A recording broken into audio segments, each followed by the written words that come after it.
Welcome back to the show. I am your host, CJ, and we have a special guest. The WODprep is here. If WODprep was like a person, but he is. He is in the flesh and skin right here. Hey Ben, what's up? Hey, what's up? I'm Ben from WODprep. That was good. You know, when you say that, your voice gets a little lighter. Can you turn off YouTube? Like a Yeah, real I was playing our own live back apparently, so it was very confusing to me. But also confusing to me was the fact that we are matching. I'm colorblind, but I didn't know that. But CJ says we're matching. We didn't plan that. This is just how in sync we are in our brains. We're just so aligned in simpatico. our That's right. exactly. This is the ultimate. How many wads can you prep for at once? That's like I actually, of all the times I've never heard that question posed like that. 12? Yeah. Well, hopefully we can do 3 because that's the goal of the call, right? 3 will be easy. It should, 12 is the limit, but 3 is pretty easy. Pretty easy for sure. Aaron, no, we're gonna do that tonight. NorCal workout review. They just got released like an hour ago, and I'm like, bah, but I gotta get on a plane. So when I get to California, I'll do them tonight. All right. I don't even know what NorCal is. It's just a competition. Kevin's going to it.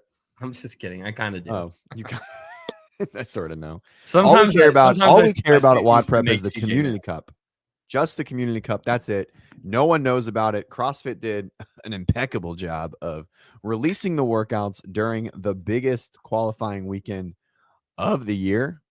And it was great. They just sometimes they just make great decisions. Anyways, but we're going to talk about them. We've been going through a full training cycle from basically post the Open, maybe 2 weeks after the Open. Went through a long 10-week cycle leading up to the Community Cup. So our athletes are ready. We'll be programming them next week in our training and going into our next training cycle after that. But the Community Cup is for everyone who did and submitted all 3 scores of the Open. You've been invited. You've been placed into one of 5 categories: pro, advanced, intermediate, rookie, beginner. Yes? Yeah, it's rookie. I know because I made lots 4 of videos about it yesterday. So if you want like how I normally do the Open strategy videos that, are way too long and they break down every single piece of the workouts. Well, I did that for all 3 of the Community Cup workouts yesterday. So the 5 levels are rookie, novice, intermediate, advanced, pro. I was close. And I'm in the pro division. Yeah, I'm in the advanced, and I still can't do a workout. I have to scale one. All right, so there's 3 workouts, and they're designed to be done in a class setting. And so that was the overarching theme of it. I think you have to do them in an affiliate and get it approved by an affiliate, just like the Open. Okay, so when you go through them, your affiliate should be doing them. Gus, you're in pro. Leonard, you're in pro. And so, yeah, let's just go over the workouts and we'll talk about them. Talk about just kind of how we feel about them and then break down some strategy. Cool? Let's do it. Sick. All right, workout 1 is, we'll just do it from the pro version, and then we'll do it from the card. Here we go. All right. Workout 1 is a 20-minute AMRAP of box jump overs, dumbbell snatches, in some form of pressing pattern. So the pro is 15 box jump overs, 10 dumbbell snatch, and 5 strict handstand push-ups. There we go. And I think they did a really, really good job of like going through each division. This, to me, this is what like the masters age groups should look like, from like 35 all the way to 65. And they did a really good job of like, hey, here's this. Advanced is kipping handstand push-ups. It's not too easy. Intermediate is hand release push-ups. It really depends on kind of where it falls. Novice goes down to 12-9-3, which is 12 box step overs, 9 dumbbell snatches at the lighter dumbbell, and then 3 hand release push-ups. And then rookie and novice are the same workout. So, yeah, Ben, what do you think? Yeah, I was mentioning this in the videos yesterday. I really like the I feel like this does a really good job of highlighting how in an affiliate, when you program a workout, anyone from, my 68-year-old Aunt Jane from, and if I got that wrong, I'm sorry, Aunt Jane, 60 something, all the way to, some super elite, very good athlete, they can go in and do the same workout in the same time domain and roughly have the same stimulus. I just love it. It shows like kind of the infinite scalability of CrossFit. And I agree. Like I kind of like the way that the community cup is like you're competing against other people at your own level rather than like, so I'm going to be competing against everyone in the pro division and probably getting my butt kicked because I think I like barely slid into it. But it's just cool. Like there's less of this like worry of, oh, if you're like a semi like scaled athlete, but like you can get one rep in the RX division, then RXing the open places you higher than everyone who does the, the scaled versions. And it's just kind of like, it's kind of skews the data a little bit, but this is cool because it's like, nope, I'm in this bracket. This is the workout I have to do. Right. If I can't do it, that's a bummer. Like, especially when we get to one of the what is it? The second workout. There's definitely going to be some people who can't complete all of the movements, but they're still going to get reps. They're going to get plenty of reps done. Exactly. Because of the way the workout is written. So I like it. I think it's a cool test. There's 3 unique workouts. I love that there's a heavy lift. And yeah, I mean, I don't know if we want to talk strategy for each workout, but I like the format. And one thing is like, it's kind of a total miss. It kind of snuck up on us as a company because I just scrambled yesterday and I was like, oh my gosh, we had nothing prepared for this. And now we have a lot of stuff prepared for it. But I think it's going to be really interesting to see what the participation is. I don't think that many people are actually going to like register and sign up for the leaderboard, but I do think there are a lot of gyms across the country that are just going to program them, and you'll just kind of be able to see where you stack up against the rest of the people in your division, which I think is pretty neat. Interestingly enough, I polled Instagram the other day and I was like, who's doing the community cup? I thought it was going to be like 80% of the people were going to be like, no, I don't even know what that is. But it was like 80% roughly said, we're divided into I am registered for the community cup or I'm not registered, this was the majority, but I'm not registered, but I'm going to do all the workouts. And I thought that was pretty cool. It's like a lot of people are doing this. We have a lot of participation. Wow, look at CJ. This is shut up. This is the best shirt CrossFit has released. It says Forging Elite Fitness on the shirt. They haven't used that motto and tagline since before 2018. I'm stoked. This shirt made me so happy to see Forging Elite Fitness, and it wasn't some fucking world or shitty open shirt design, and it was nice, and I really like it. And no, that's wrong. That shirt's gay. You're gay. And Kenneth, it would not be better if it was white. It wouldn't be bad if it was white. Dude, I don't know if I've ever successfully worn a white t-shirt. I don't think I've ever. You know what white shirt I like to rock, especially now in the summertime, is that WODprep Coach tank because it makes me look tan. The only time I rocked a white t-shirt was for the Fit 8 after party, when it was a white t-shirt only party, and that was the only time I was able to pull it off. So in terms of registration, so CJ, how did you get that shirt? I'll answer it for you. There's 2 options when you register. There's first option is you just pay $20. It's just like the open. You get shown on the leaderboard, and then I think they also throw in some gift card to some company that I've never heard of, who's also like now the main sponsor of CrossFit. Belitas. And then if you pay $40, you get the shirt, you get the gift card, you get a free CrossFit nutrition online course. Mm-hmm.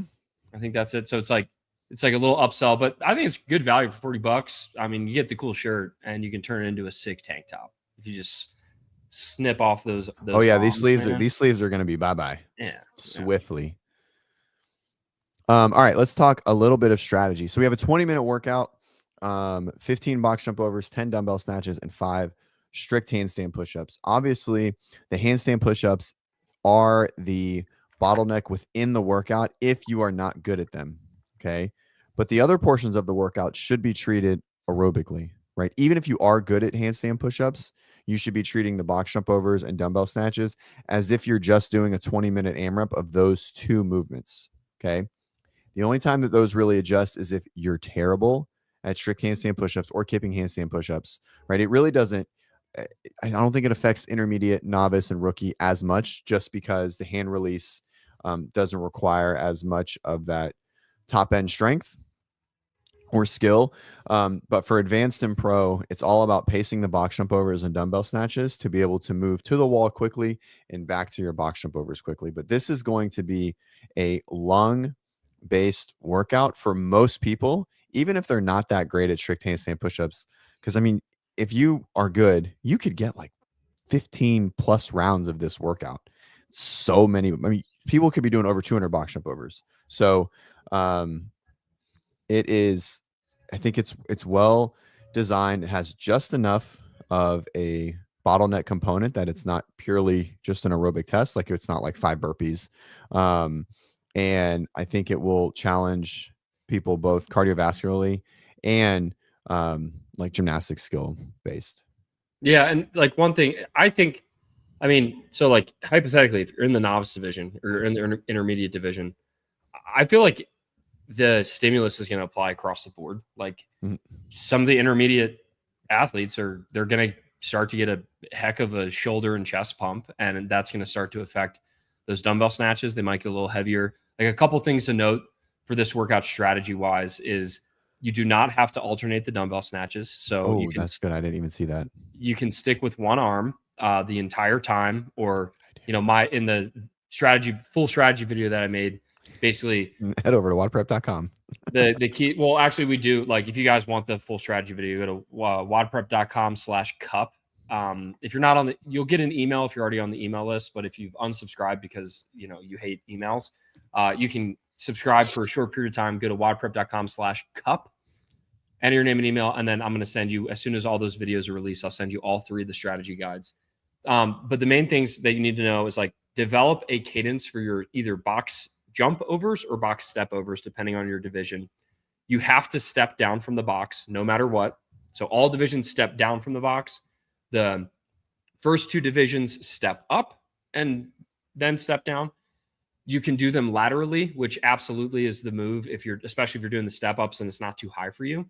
But like the pro division, it's 30 inches for the guys. 20, it's a tall box. Oh man.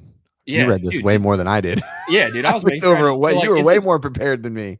It's a totally different workout. It's a tall box, so like those box jump movers it's not going to be as fast as you think. Advanced is going to get way more reps than in pro. Yeah, so advanced is like the normal size box jump, and it's box jump and overs, and you can kip the handstand push-ups. But in the pro division, it's a tall box, which for me, like, dude, I have to step down from 30 inches. Stepping down from 30 inches is extremely difficult.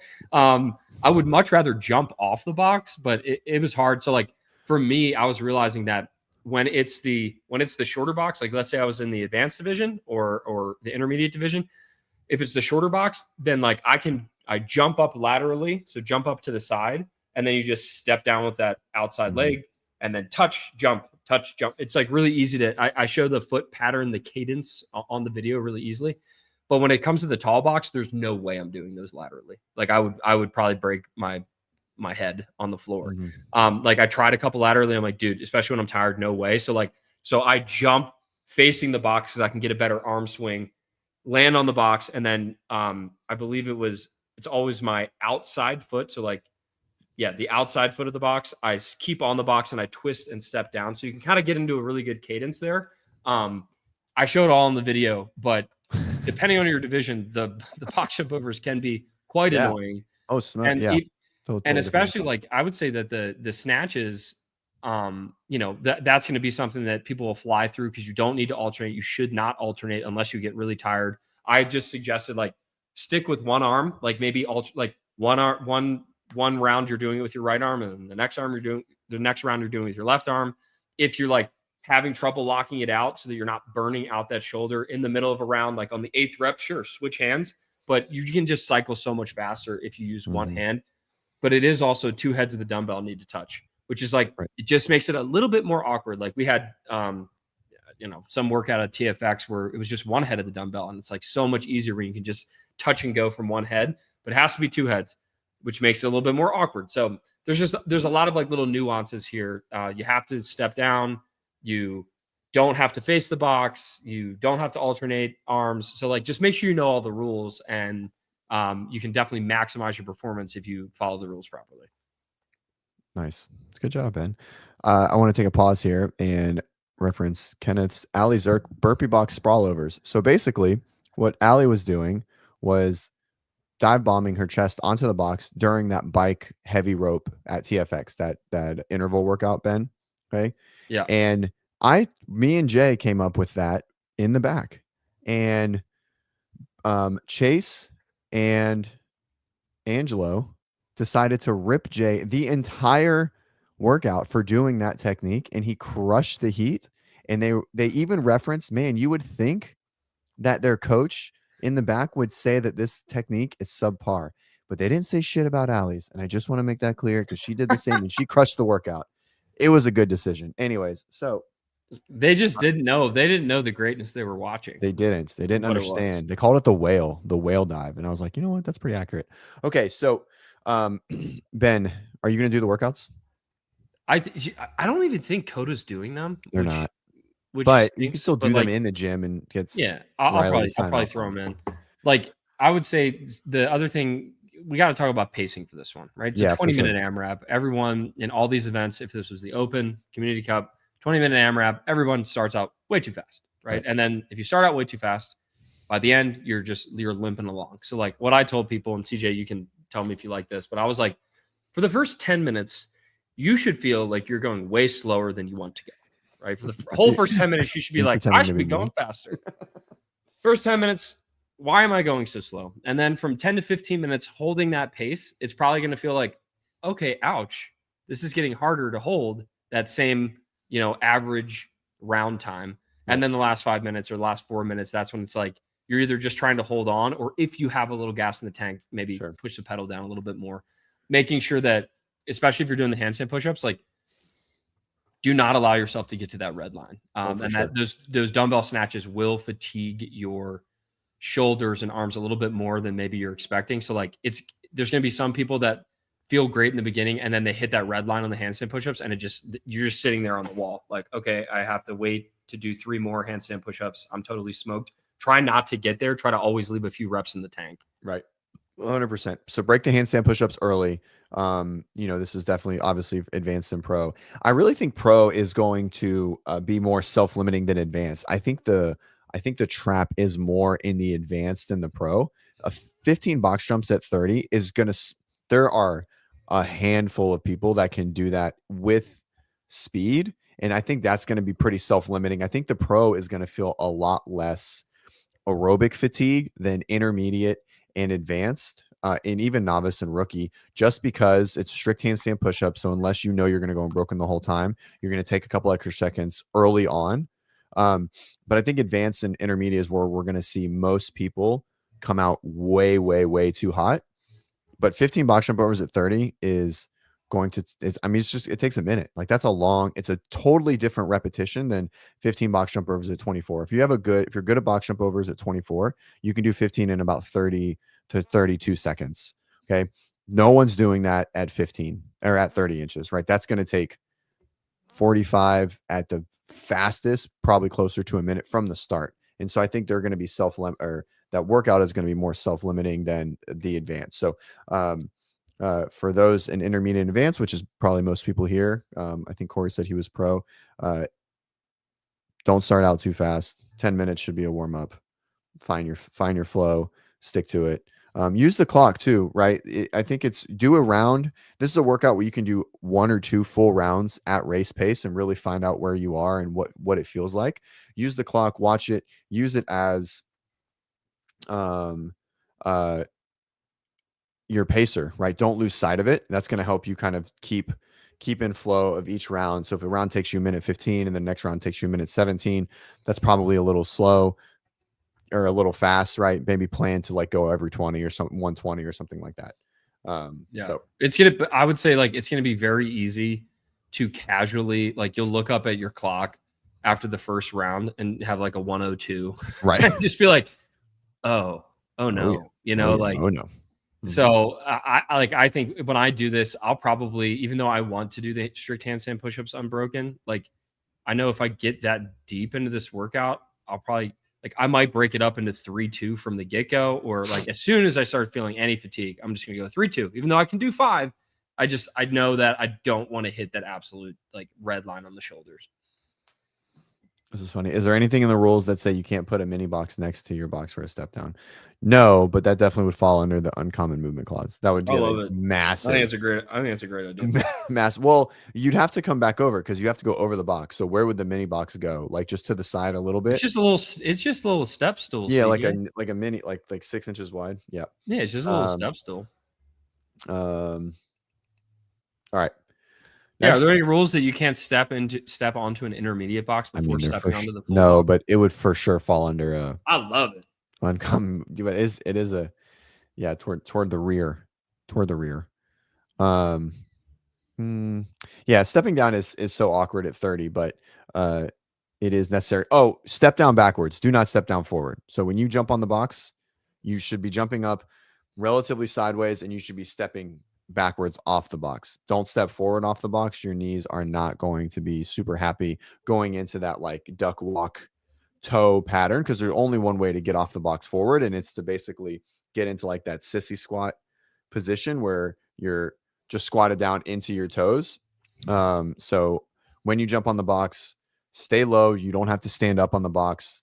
Slide that front foot off, and start to turn your way around facing the box as you step off, and that's going to help just make it a little more comfortable coming off the box. And I show that in pretty good detail in the video that will be coming out tomorrow. It's going to drop tomorrow on YouTube. Again, if you want them all, go to WODprep.com/cup, and I'll send them all to your email inbox totally free. You are going to send them? Yeah. I think you are going to write the emails, aren't you? CJ. So another thing, remember, feet can't be, this is something that everyone no reps and they never get called for it. Just something to consider.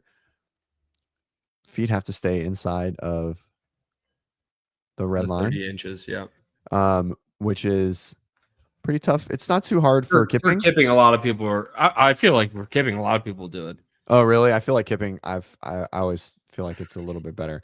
And then obviously there's no videos or anything, guys, but it seems like the question mark is what I call it. Like the question mark lockout pattern is going to continue to be maybe something that CrossFit starts to crack down more on. So just something to be aware of, because most people lock out like this, especially females. It's just how they lock out. I don't know why. I can't even put myself in this position demoing, but it is what it is. So be mindful of that. Can't warm up from the push-up if you're doing hand release push-ups, hips and body. And you can't take your feet off the ground either. That's another like I don't know if anyone's tried it. It's kind of like a kipping hand release push-up, but like when you go down and you do a hand release push-up, if you pick your toes up off the ground and kind of like push the toes with your hands, it kind of like snaps you up really easy. Can't do that. Can't do that. If you are doing the hand release push-ups, rest. There's no rule for you. You can rest at the bottom. So like if you're in the middle of a set, stops at the bottom. Like you lock out your rep, and then if you're like, I'm tired, don't rest there and like put your knees down. Instead, go down, take your hands off the ground, and then just chill for a little bit. And then when you lock out, that rep is complete. I like it. Cool. All right. Let's get back to Community Cup workouts. I think that covers it for workout 1, Mr. CJ. Yeah, I know. I'm going to the second workout. I think we nailed it. We nailed it. Only took us 20 minutes. Good thing I knew what the rules were. You did. That was my fault. I missed it. This workout, I wonder how long this video is when we actually produce it on YouTube, because there's just like so many different movements in this workout, all the different divisions, and there's a lot of nuance, and it's like, ugh. Yeah. I was not happy making this video. Here we go. Workout 2, complete as many reps as possible of the following intervals. This is a 2-2-2-3 interval, which is a common theme in the semifinals this year, but it's 2 minutes of work, 1 minute of rest. 2 minutes of work, 1 minute of rest. 2 minutes of work, 1 minute of rest. Then 3 minutes of work, No rest because the workout's done.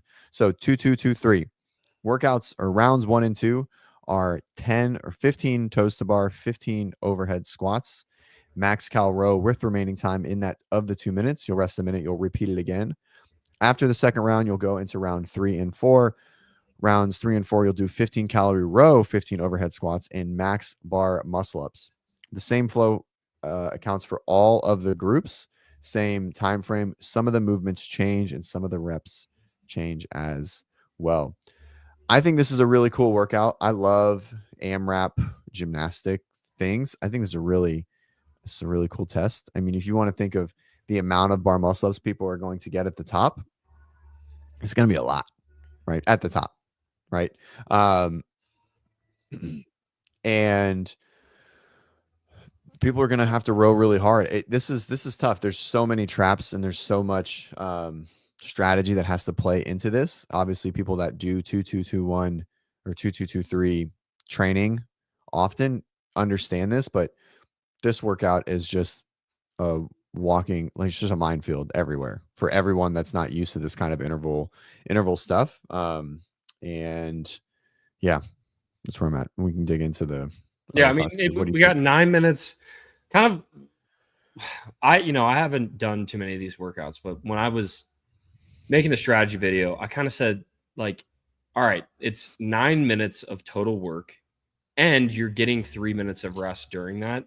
So you can probably go a little hotter than, like, for instance, it's not as much of a pace yourself really slow in the beginning, like the first workout. This one you can go a little bit hotter, and it kind of pays off a little bit to go hotter because then you can accumulate those max effort portions better, right? Yep. All the reps count. So it's not one of those workouts where like, oh, you're scored on the max calorie row, or oh, you're scored on the max unbroken bar muscle ups or max unbroken chest bar, whatever. All the reps count. So like, even if you are in a division where you're like, dude, I can't do that movement, or I'm not like, so for novice, they're doing pull-ups, which I was like, oh shoot, they're doing Yeah, pull-ups to that's like novice. 30 to 50% Yeah, percentile, which most of there's a them lot of probably people who can't do that, Yeah. but they're going to be able to get the calorie row and the overhead squats done. Hopefully, the overhead squats I'm sure there's some athletes who are like, dude, I can't even do those. I think the key here is like understanding where your limiter is. Like if there's a movement that you're like, ooh, when I hit that, I'm not gonna be able to do it. Then, if you can't do the end, like the gymnastics max blank, then you really need to prioritize the first couple rounds Right. to get a lot of reps done in that max calorie row. If you know that comes round 3 and 4, you're gonna like really not do that well on the max gymnastics. Okay. If you are gonna do really well in the max gymnastics, like for me, the bar muscle ups, or if I was in advanced, then the chest to bar pull ups, it's like I'm actually treating rounds 1 and 2 like, man, I'm going to go a little bit easier, but I can definitely accumulate, max unbroken chest to bar pull ups a lot faster than I could rowing. So it's okay if I tone it down by a few calories, maybe on the rower in the first couple rounds, so that I can really finish the workout very, very strong. Yeah, I think that I don't think that applies for bar muscle ups just because it's a slower movement, right? And so you're also, by the time you get to your first bar muscle up, you're 45 overhead squats in at the 7, we'll call it the 8-minute mark. It's a lot. Your hands are probably going to go numb in this workout because it's at 115. And this guy, I'm going to smoke you in this workouts later. Smoke you. Let's do it live. All right. So I probably won't get to the row, back to it. So in rounds 1 and 2, you're looking hopefully to have about 45 seconds. That's like, I think, the intended stimulus within it. A minute to 45 seconds within. It's 2 seconds a rep for both of the movements, a little bit of transition. So we're looking about 45 seconds to 50 seconds on the rower each time.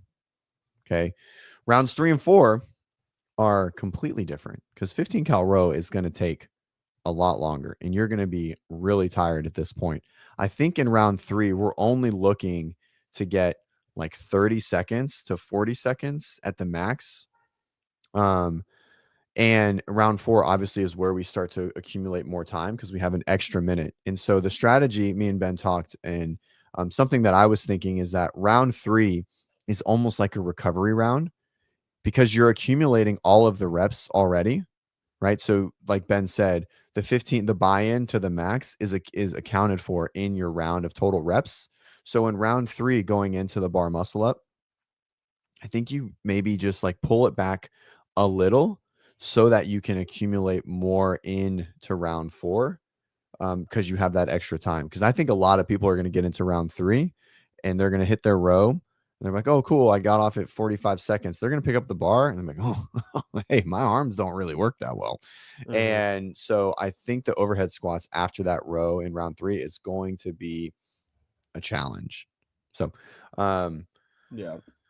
but If I just to if I reiterate, like I am looking going to smash Slater in this workout. looking at this workout, it's like I feel if you're someone who's like, ooh, these overhead squats are gonna get really annoying, I would almost like like I don't see any issues like wearing lifters, wearing knee Oh, no, for sleeves. sure. Like you kind of need to prioritize, like make those overhead squats feel really good. Do make Yep. sure you do some extra warm up, like really focus on uh my biggest thing I talk about it in the video, but like a lot of people just don't do overhead squats properly. A lot of people they put the bar over their head and they immediately initiate the squat with their knees. And the amount of people who just like can't balance properly in the overhead squat because they start squatting with their knees first rather than sending their hips back.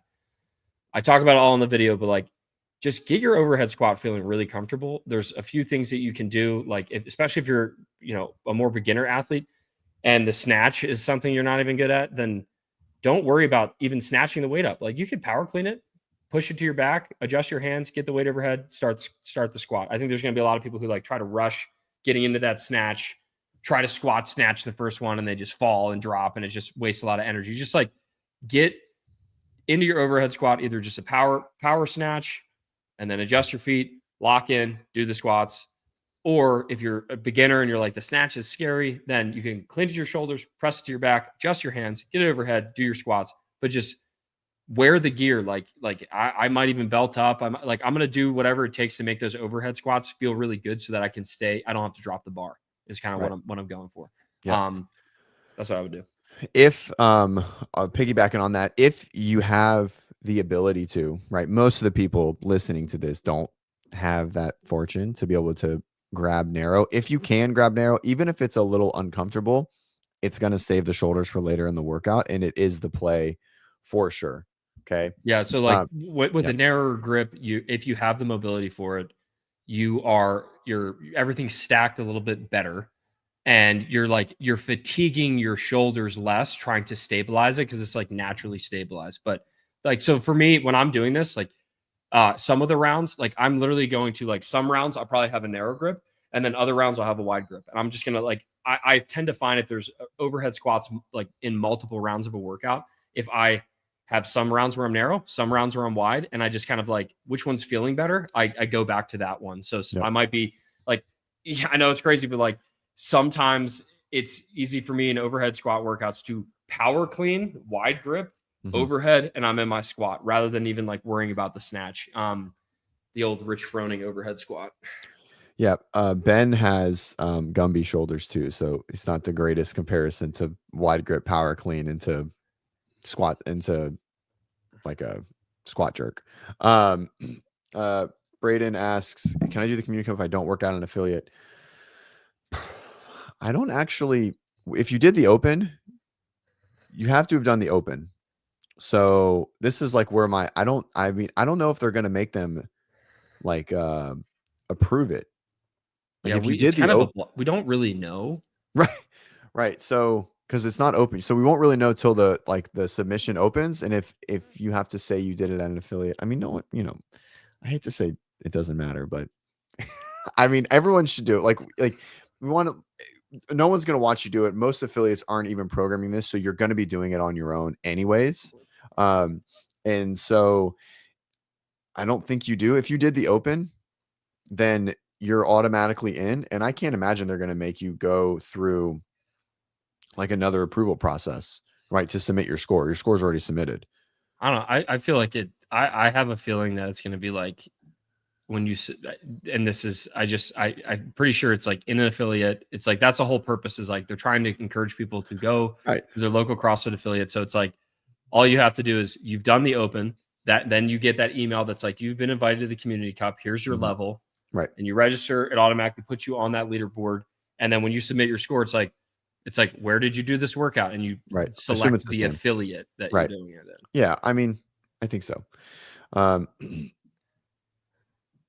don't think this is true of If you completed the open, then you can complete the CC. You do need a certified. I don't think that's true. Anyways, if you did the open, sign up, do this, go to your affiliate, do it at Open Gym, and you did it in the affiliate.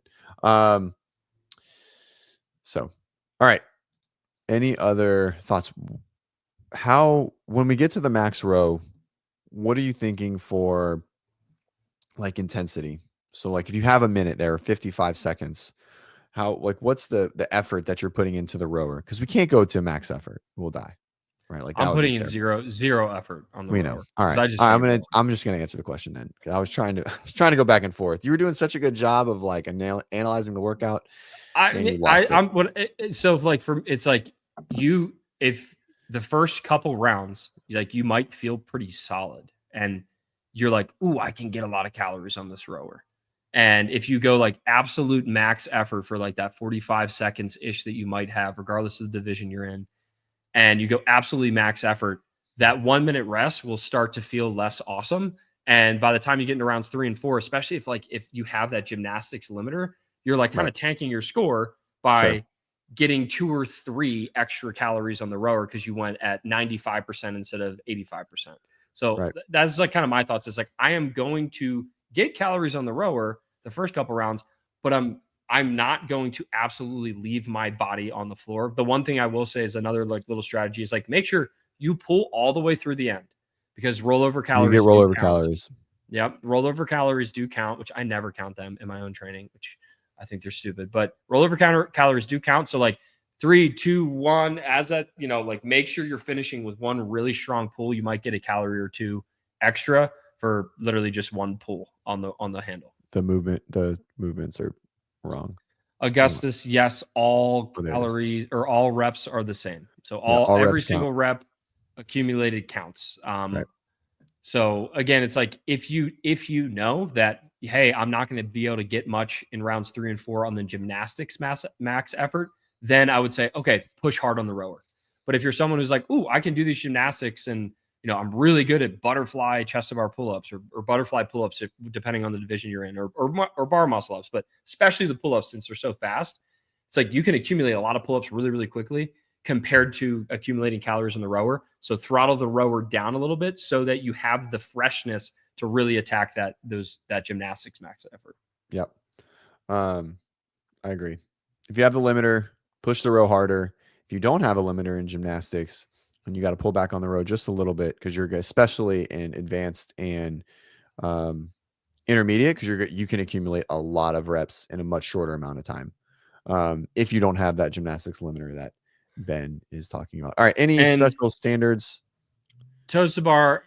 If you struggle with toes to bar, I'm telling you, find a bar that's not very tall and do quick singles. I'm telling you, you can still go really fast and get the reps done. Don't be the person that's trying to hit like if 15 or 10 or whatever your rep scheme is on the toes to bar is like a max effort set for you. Don't try to hit that every single time. Break it up. Go to fast singles. Practice it. You can do them very, very quickly, and it's going to fatigue you so much less for that second gymnastics movement later on in the workout. Yeah, fast singles. WODprep special. Aisle 5. All right. Cool. Here we go. All right, workout 3 is 20 minutes to find a 1 rep max front squat and 1 rep max hang power clean. All right. Big lifts, total reps to total weight is the score. It's not 2 separate scores. It's just total weight from each of the movements. Okay. Accumulate it, blah, blah, blah. Is there a tie break time? Oh, when you finish the last lift. That's interesting. I didn't know that. There's a tie break time? Yeah, there is. I guess like if you have the same score, there's a tie break time. Oh, interesting. I didn't see that part. That whatever. Just lift more weight. Just hit that last barbell.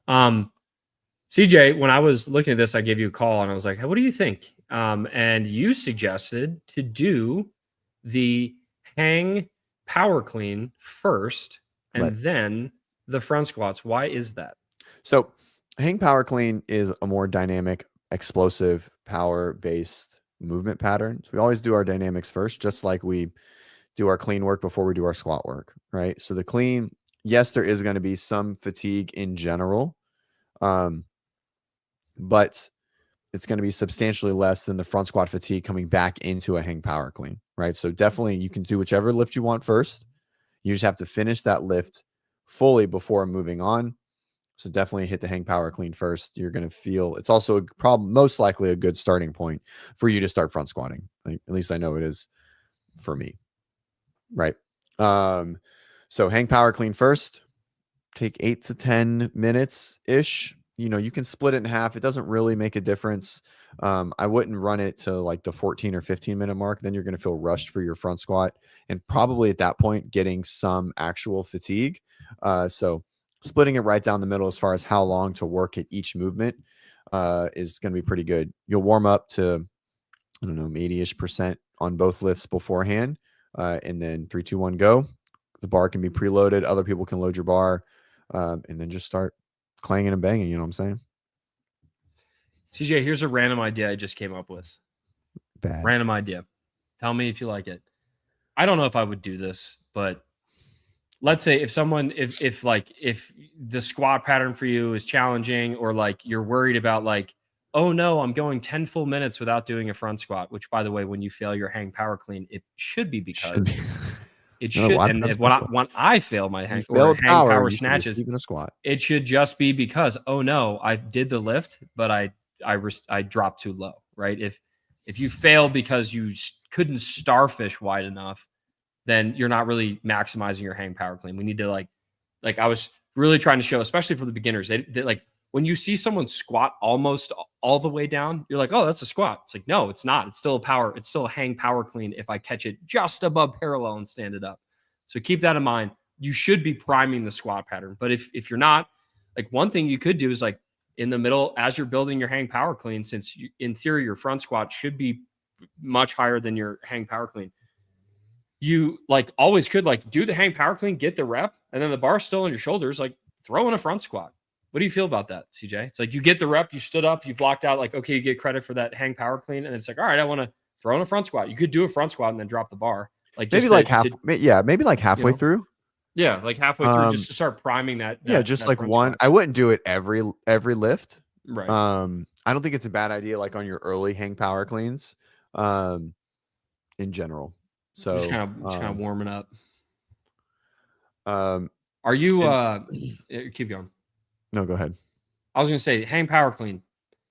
If this was a hang clean, 100% chance I'm doing a hip clean where I'm bouncing the bar for off sure. my hip and catapulting it and just dropping underneath of it like a savage. Like that's what I'm going to try to do. Right. Is like, what I mean by that, like, is like the bars here. I don't have the PVC pipe right here, but like, I stand up and Look at then that view. I get the bar here on my hip and Yeah. I'm just like, boom. And I just drop underneath of it. I think that's what I'm going to try to do for these hang power cleans and just stick it high enough where I don't have to drop all the way underneath of it. The hang can, like we were talking yesterday, CJ, the hang is just any hang. So if you're someone who, for whatever reason, can do a low hang, like below the knee, better than your normal hang power cleans, you can do that. So practice, like in warm up, it's like, what's feeling better? Is it feeling better for you to, take it from the hip, come up, have it in your hip, and then boom, drop under it? Or is it better if you're like, okay, I really want to load my hamstrings all the way down and then go into my hang power clean, play around with it. And then obviously like this workout, 100% wear the gear, right? Belt, knee sleeves, lifters, thumb tape, headband, wear the gear.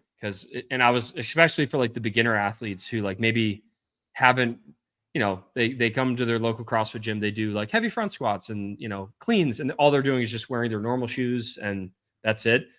I was encouraging them. I'm like, you don't realize how when it comes to truly one rep maxing your front squat, especially like if you wear a belt and you wear knee sleeves and you like you wear the weightlifting shoes, like you will feel so much more stable and so much more strong, and you'll probably be able to lift a lot more if you've never used the actual gear. What's the over under on weight on a headband? Like 15 pounds? Like what's like definitely a 15-pound increase or a 15 I mean, it pound depends on decrease? what kind of headband you wear, but yeah. Like are we talking like old like junk band? Where's Amanda? Amanda's in here. Amanda only has like 300 of these. If you have a anything with an American flag on it, usually it increases your America. And Natalie, just American flag. I just want to Like make a this bandana. clear. Yeah, 100%. Yeah, rolled bandana. Don't put it out of your back pocket. Oh my god. Natalie's strong, by the way. Natalie cleans. I've seen Natalie clean like 190 pounds. Natalie, if you hook grip the bar, so Natalie says she can't hook grip. Natalie, if you hook grip the bar, you'd clean immediately more 20 pounds more. Especially immediately. Especially on the hang power clean. Like Right. the hang power clean, if it should be done for all pulling with weightlifting, so snatch and clean. When you pull, you should have a hook grip. But I cannot stress you how much more you can lift if you hook grip with on the hang power clean, because it's such an explosive movement and you just can't hold onto the bar and move as much weight if you're just gripping it neutrally normally. It like my question for Natalie would be like, there are some people who when they're using the bar, like they just have like little Burger King hands where they can't eat the Whopper or whatever. Like they physically cannot hook grip. Is it because you physically can't hook grip? Like you got the little short thumb where it's like, like there's some girl went to my high school where her thumb was like this long and so it like was missing half of it. If that's the case, then okay, you can't hook. But like if you can get your index finger around the nail, you should be hook gripping. For me, sure. I can get 2 fingers on that thing. But that's what I would say. That's impressive. If you wear an Airwave, since they don't sponsor the show, it's for sure negative 30 pounds. You just 100%. Okay, so you can go from the low, whichever one is more comfortable. The hip clean works for power as well. Danny Spiegel is a great example of that. She hip power cleans like as much as she cleans, like 245 or something. Yeah, whatever it is. And so, it is. If you've never done it, this isn't the time to change your technique. I mean, practice it and warm up because like all it takes is one. Like, it's gonna change it. Yeah. All I'm saying is all it takes is one when you feel like right. Hold on, I'm gonna find my PVC pipe. I got you. Why don't you just go hip clean that bar back there? Go hip clean the bar. Just use the bar. Yes. Here we go. Guys, this is elite. This is elite stuff here. Ben is going to fitness during this. Last time Ben fitnessed on this call, it was 25.2, and it was awesome. I got to make sure you guys can hear me. Hold on. I got you. All right, you got me? Yeah. It's mics. So. Need more weight on there. Did you just... So, like most people, when they do the hang, scoot back a little bit. Scoot back? Yeah, like towards the wall. There you go. Yep. Okay. So most people that do the hang, like a lot of people, I think, grip too narrow on their cleans. So naturally, with my arms fully extended, it's like below my pockets, right? So first tip, when I'm cleaning, I'm usually I'm only a couple inches inside of where I snatch, really. And now the barbell's like at my hip. Here we go. Nice. So like, rather than cleaning here, this I think is too narrow just in general, by the way. Widen your grip. Now that bar's going to be in your hip a lot better. So when you do the hang power clean, I have to stand up all the way. And then from here, most people they go like down here for the hang and then they do the workout or do they do the lift. But if I stand up, I have my feet already kind of set. I'm going to fall if I use my slides. I have my feet kind of like already wide. And all I'm doing here is I just go like this. Like I'm literally just bending forward. My bar doesn't slide down my quads at all. It stays in the hip crease and I go, boom. I can move so much weight because I'm literally just catapulting off of my hip.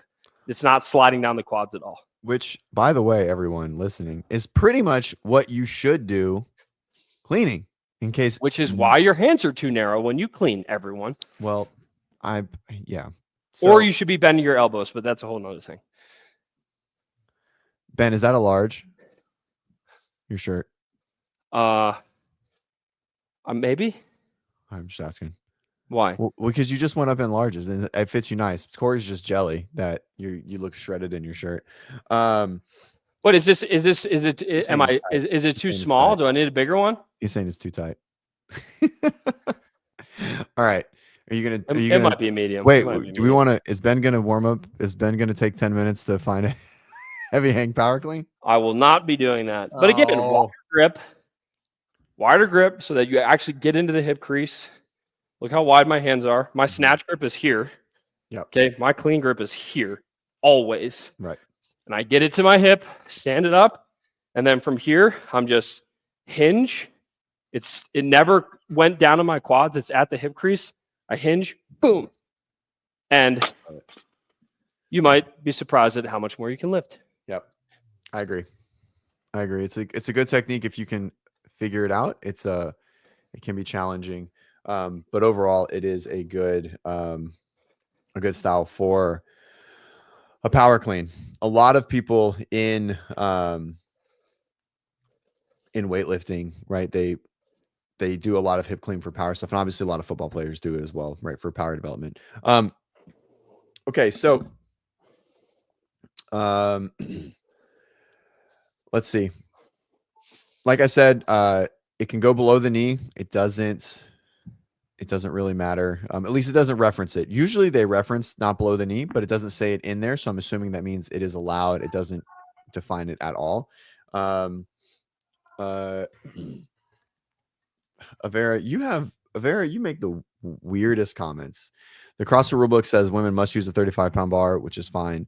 Plenty of women in my box prefer 45. I've done CrossFit and lifted weights for 15 years now. And I've lifted weights way longer, but I've been like in Olympic lifting for 15 years in some capacity. And I have never met a woman that prefers the male bar one time ever, not once. Especially on like snatches and cleans, because it's like, right. It's so much easier to hook grip a smaller diameter bar. It's I've like, met a lot of men that prefer to lift women's bars. Yeah, like I would never choose. Like there are some like powerlifting bars that are thicker than like a normal weightlifting bar, and I would never ever choose to use one of those for snatches and cleans ever. Just interesting, but hey, speak your truth. That's right. All right. Anything else? Hey, is everyone gonna sign up? I hope everyone does sign up. Even if you can't do it in the affiliate, just sign up, right? We're saying it here. Just sign up. They're not checking.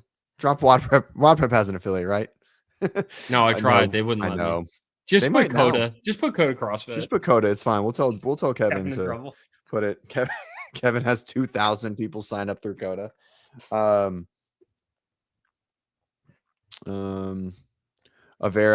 then why would CrossFit bother to make that rule? It's for one, it's to have not an uncommon movement clause, and it's more so for the men using a women's bar. It's for men not to use women's bars. Correct. Which makes like, so for instance, like, yeah, any workout where there's high volume, let's say like power cleans or whatever, it would be so much easier if I were able to use a women's bar to do it rather than a men's bar.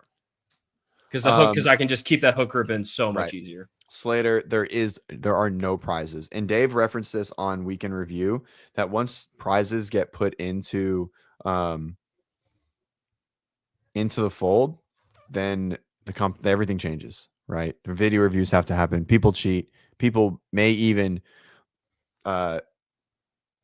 like sandbag their open to like get a different score to like be in a lower level community cup. Oh, and it's like, that's me. I'm the rule. I'd be in the novice division. And so I think I think that's why. And it doesn't seem like they're going to just yet. Now what they should do is like, it's like an afterwards announcement, right? Like people who signed up and did it, and then after it's done, they're like, okay, here, and you get a ticket to the games for every one of the winners divisions or something like that. But there are no I think people did it like if they did just like totally random prizes where it's like, yeah, if you register, like, but the problem is then that's actually goes against like FTC rules. If someone pays money to potentially win a prize, that you can't do that. That's not legal. Never mind. I was gonna say it'd be cool if like they were like, hey, if you register, we're gonna randomly select someone to get XYZ prize. But technically, you can't really do that unless it's like gambling. Anyway, raffles. All right. Yeah, raffles. What else? Anything? Did someone give us money? Yeah, we got a couple donations. For you to buy, you guys, buy a bigger you make shirt. money on this? Sometimes. Dude, that's crazy. Yeah. I haven't seen a cent of that. Don't worry. YouTube takes like 30%. Apple takes another 30%. So if you do it from your phone, only like 25% of what you. Well, I haven't seen any of those. That's okay, Brent puts it on my pay stub. 15%. Anyways, all right. Cool. We'll do them next week. They'll be there. Make sure to head to, I'll put it in there again. Make sure to head to WODprep.com/cup. Sign up. We'll send you out the strategy videos when it's done. We're working on the strategy article as well. You'll get all of that sent directly to your email if you're interested in doing it, or you can just rewatch this back to listen to me and Ben match and talk about it for an hour. Yeah. And if you another thing, like seriously, if you guys, we do shows like this, obviously CJ runs a podcast all the time, but you know, we put out a lot of free content here. If you guys like the content, you want to support us and also support yourself, you know, obviously donating is great and I really appreciate that. But me too. Support our sponsor. Yeah, CJ especially because he sees the money. Support our sponsors. The big one is Thirdzy. They just signed on for another term with me. It's like the only supplement I actually use. It truly does impact my sleep. Like some nights when I don't take it because I like forget to, I'm like, I'm sure it won't affect my sleep. And then the next morning when I look at my sleep score, I'm like, dang, it took me longer to fall asleep and I didn't stay asleep. Thirdzy's awesome. It's again the only supplement I've ever promoted because it's the only like one that I actually take other than like generic creatine and beta alanine. Mm-hmm. So if you want that, go to thirdzy.com, use the code WODprep15. It will help. It helps support us, helps support the show because they support us. They help me pay for the studio and all the content that we make. And it actually works. Try it for yourself. It's great. Everybody coming to WODprep camp is getting a free bag. So that's cool. That's true. WODprep camp, 2 weeks. Right? Yeah. Yeah, 2 weeks. It's June 21st and 22nd. I think we have one spot left technically. So I'm not really selling it that hard. I'm sure someone will slide in there, but if you want to come hang out with me and CJ and more cool people here in the studio and there in the 15,000 foot CrossFit gym, you'll get a lot of one-on-one coaching time.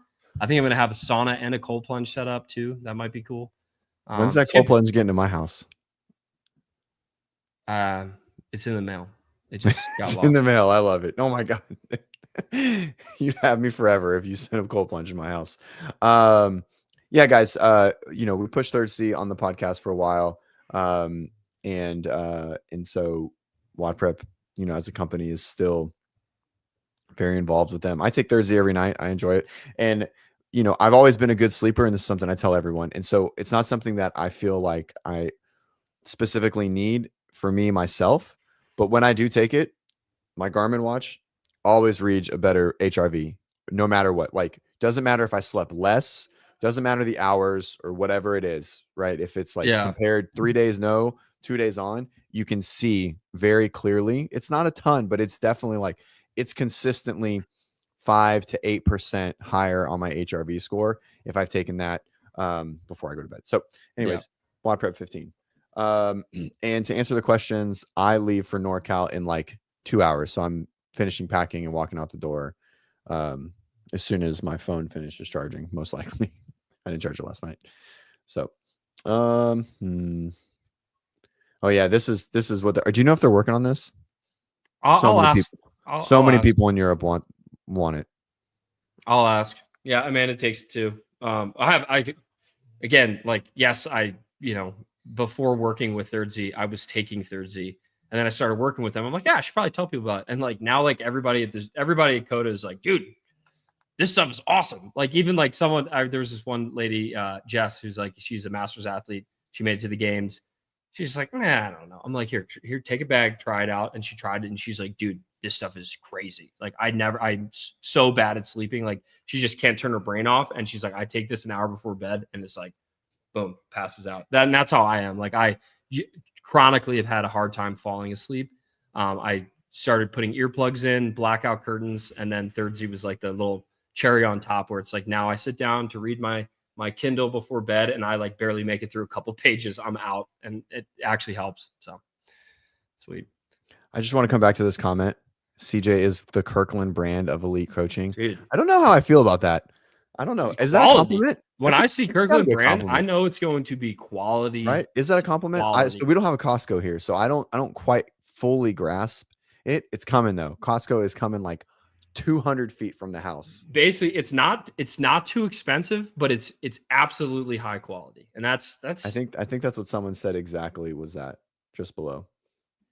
Someone said, I don't know, delicious and valued priced. Anyways, creatine is the most studied performance supplement on earth. Everyone should be taking creatine 100%. It is. New studies coming out for like brain health, which reducing risk of Alzheimer's and dementia and hands down every day with all the health stuff. My number one fear in life, like as I get older, is not dying. It is 100% dementia and Alzheimer's, like by far everything. So like you've known me for 8 years now and my sleep is universally very limited. Most horrible. It's not anymore. And the only reason that I started to really give a shit about it was because of the potential long-term connections to Alzheimer's and dementia that started being shown in the studies. And I was like, well, we're going to start forcing sleep. I don't care what else happens because I just don't want that. I don't want that on my family, myself. Like it is the one thing that completely terrifies me. So I stopped taking creatine because, creatine, water, like retention, potentially blood pressure stuff. There's not a lot of correlation, but there could be some. Now with the brain health, we're going back on it. I've been off it since, everything happened. And so, but now that was all I needed to read to be like, it's going back in the diet. So anyways, they don't get it. They didn't get it. Jay felt terrible. Dude, when they were ripping him, they ripped him the entire workout. This workout was 20 minutes long and they're like, there goes the whale. And I was like, he was winning the workout, by the way. Like he won his heat, or he got second in his heat, just at the very end. Anyways, about this thing. So, all right. What else? Good. Ben, are you coming north now? Are you surprising me? No. Damn it. No, I got a date. I got a date with my float tube and some big old bass this week. I was going to say, is that fishing? Yeah, it's fishing. I'm going fishing. That's fun. All right. Thanks, guys. Thanks for coming here. WODprep.com/cup for all the strategy stuff. Thanks for showing up in the middle of a Thursday. Hope you guys do the community cup. Sign up. Let us know. Tag WODprep if you do the workouts. And we will see you. I'll see you probably tonight late to go over the NorCal workout. So adios. Sweet. Bye, everybody.